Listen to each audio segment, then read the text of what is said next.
¿Cómo están? Bienvenidos. Nos vamos en vivo a Casa de Gobierno. Escuchamos al vocero presidencial. Han planteado el tema del régimen de inversiones, el conocido como RIGI, que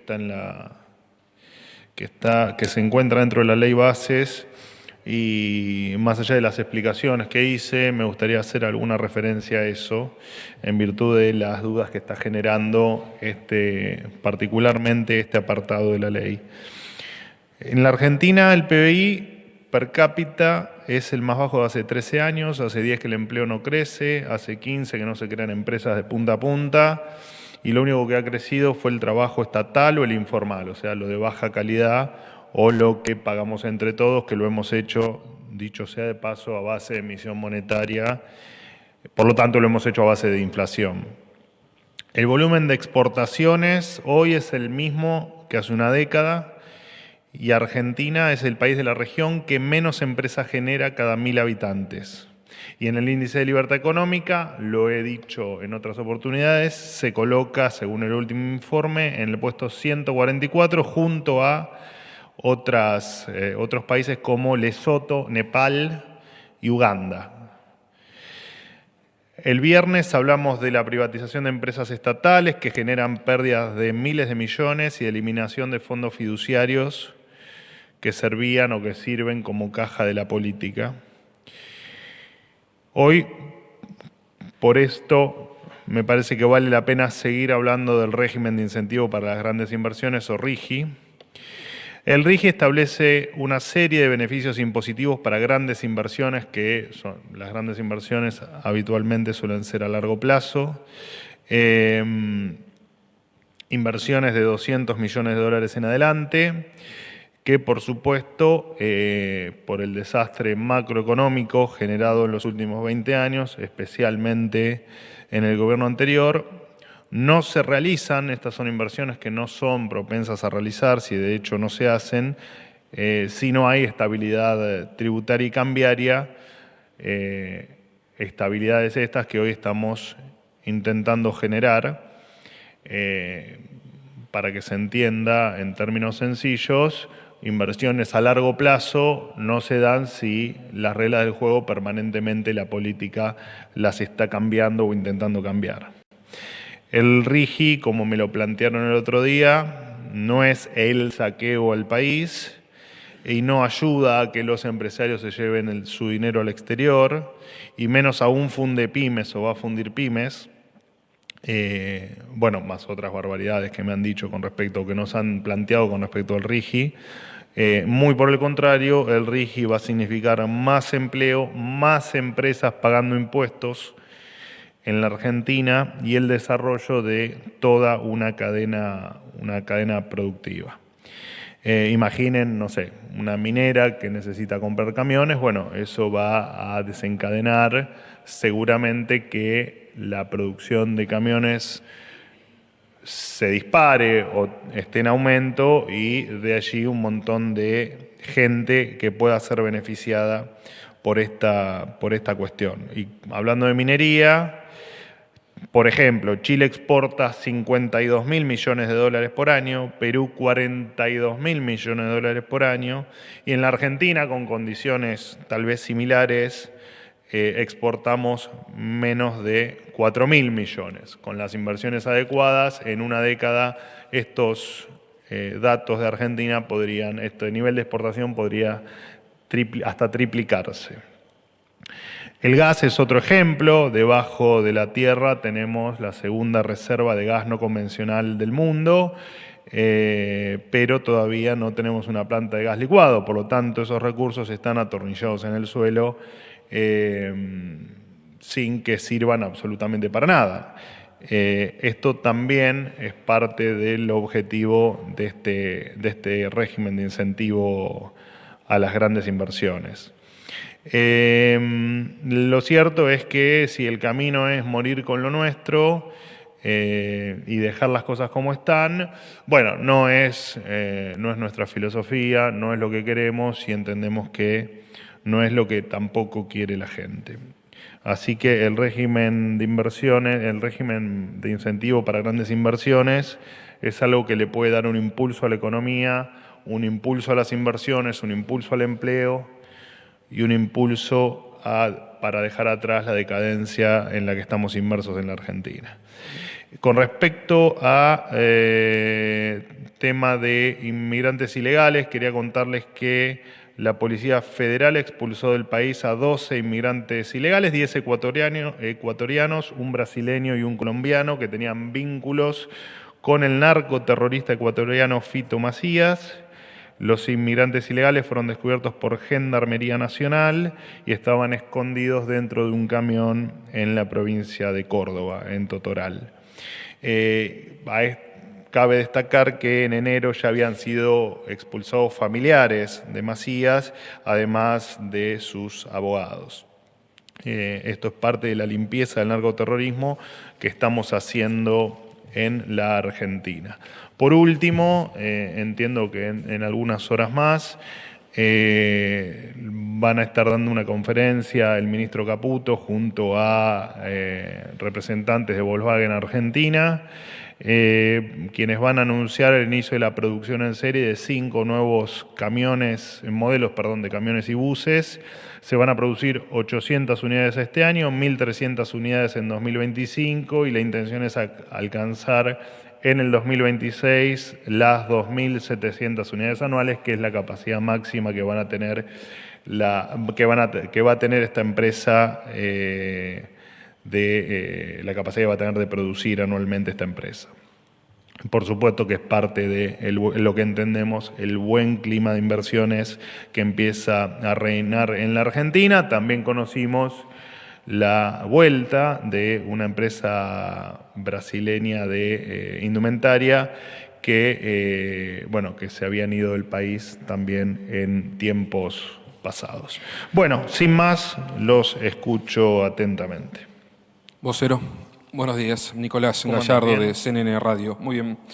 Le quería hacer 2 consultas. Más allá del posible error humano y el robo de cables, le quería preguntar si el gobierno se responsabiliza por una eventual falta de mantenimiento y despidos en el servicio ferroviario. Obviamente está atado a lo ocurrido con el choque del viernes. Si el gobierno, más allá de estas 2 causantes que daría la investigación, si el gobierno tiene responsabilidad de los últimos 5 meses del servicio y por ende de lo ocurrido el viernes. Y la otra pregunta tiene que ver si crecen las versiones con referencia a que en el gobierno pueda haber cambios en el gabinete. Una vez más, hay este tipo de idea y en ese sentido se acopló el diputado Pichetto, por citarle un ejemplo, y el diputado indica de que podría oxigenar al gobierno.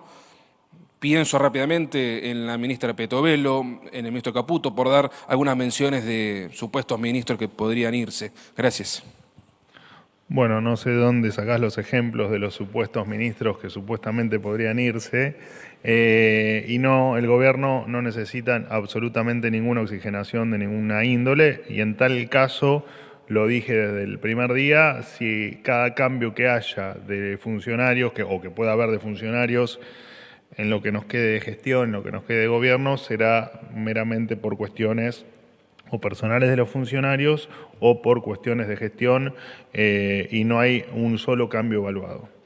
Con respecto a la primera pregunta, tema trenes, de hecho no sé muy bien por qué me nombraste a los ministros que me nombraste, porque la verdad es que no hay problema con ninguno de ellos, así que te lo desmiento rotundamente.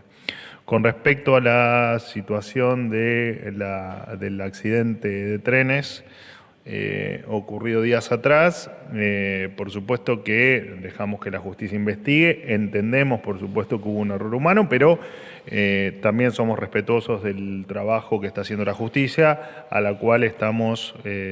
la cual estamos colaborando en todo lo que se nos requiera.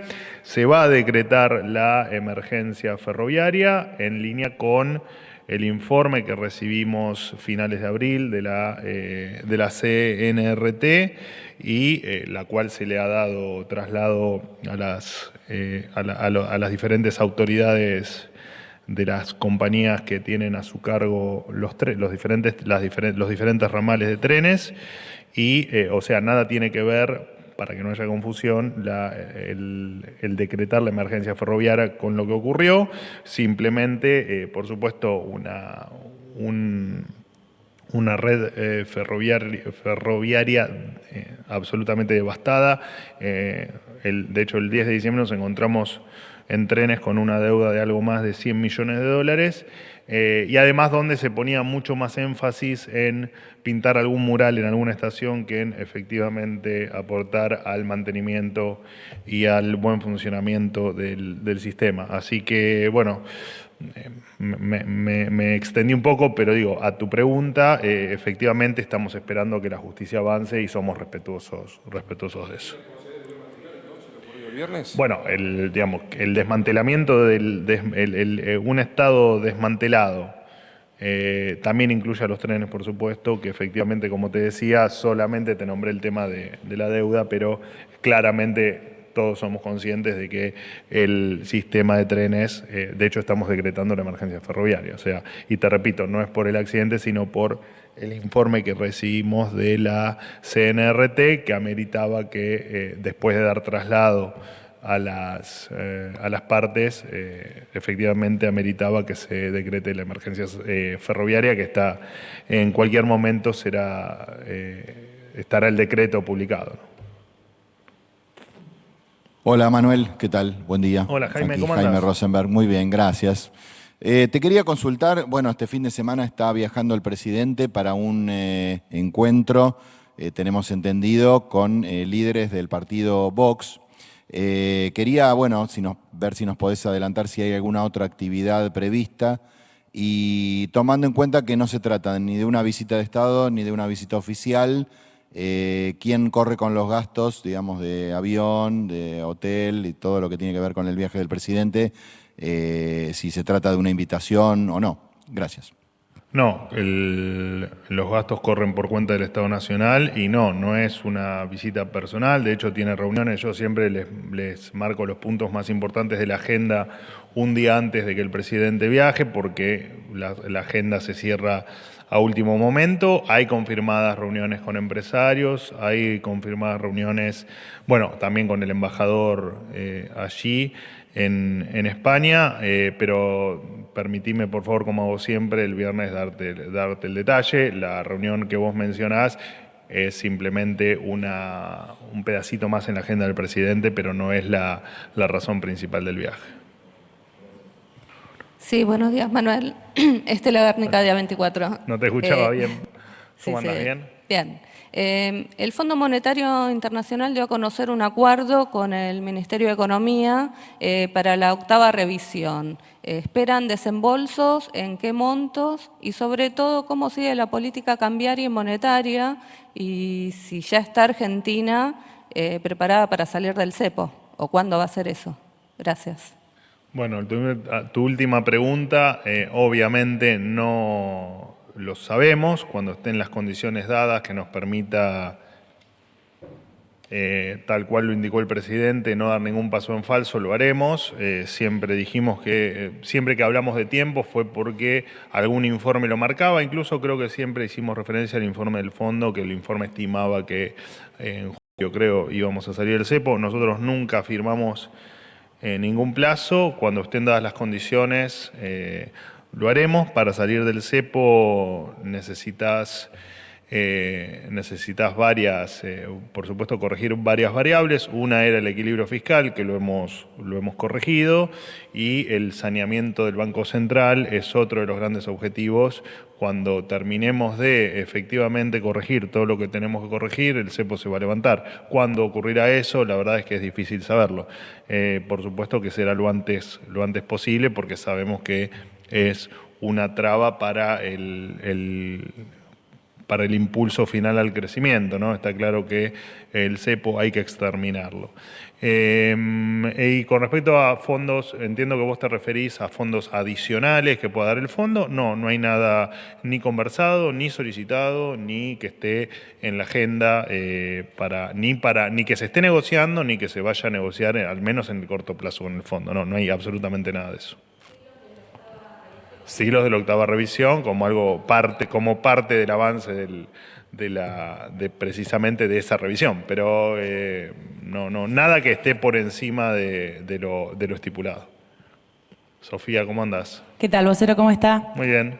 Sofía Rojas para Noticias Argentinas.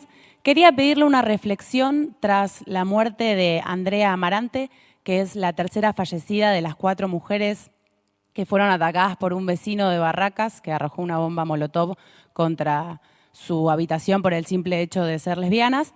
Y en la misma línea quisiera consultarle cuál es la política del gobierno para hacer frente a la proliferación de los discursos contra el colectivo LGBT, que incluso se plegó el biógrafo del presidente Nicolás Márquez, que planteó que los homosexuales, y voy a leer textual, tienen conductas insanas y autodestructivas. Gracias.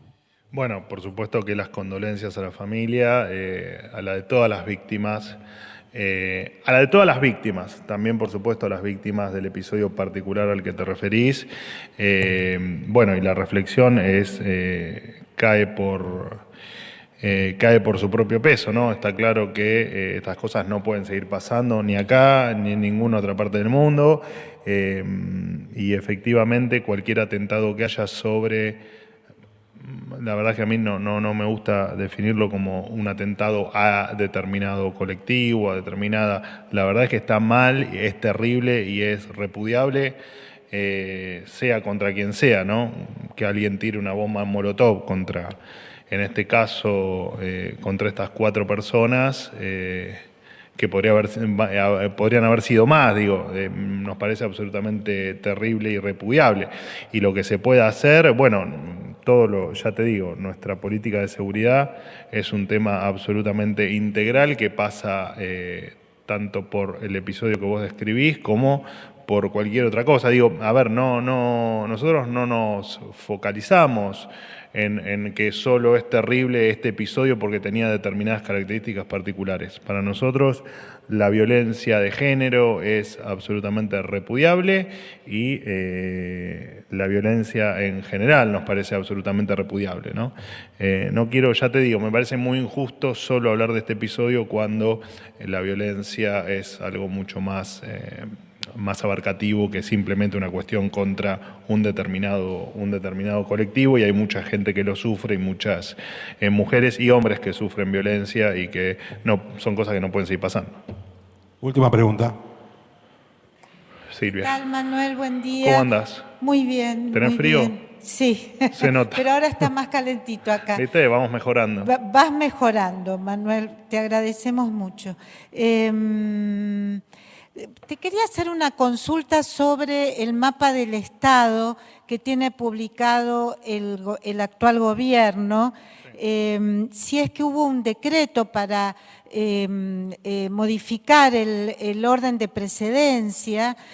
Hoy en el mapa del Estado figura Milei, obviamente el presidente de la Nación, seguido por Karina Milei, la secretaria general, seguida por Pose, el jefe de gabinete, y por Sandra Petovelo, como cuarto en orden de precedencia, la ministra de Capital Humano. El decreto 1993, que tuvo modificatorias después, sobre todo en el 99, incorporando al jefe de gabinete, dice que es el presidente, el orden de precedencia, seguido por el jefe de gabinete, seguido por el ministro del Interior, seguido por el ministro de Relaciones Exteriores. Correcto. Entonces, mi pregunta concreta es ¿a qué se debe este cambio dentro del orden de precedencia del mapa del Estado argentino, y si hubo un decreto para modificar este de 1993? Gracias. La verdad que no tenía la última actualización del mapa del Estado, no tengo la verdad que mucho para decirte, entiendo que decreto no hubo y entiendo también que es tal cual vos lo indicás en cuanto al decreto que marca el orden, la precedencia. Así que nada, me comprometo a averiguar a ver si eso infiere algún error o si efectivamente eso es así, las razones, porque la verdad es que lo desconozco, pero claramente me pongo en autos y te lo hago llegar de manera personal, la respuesta. No, por favor, ¿algo más? Listo, gracias.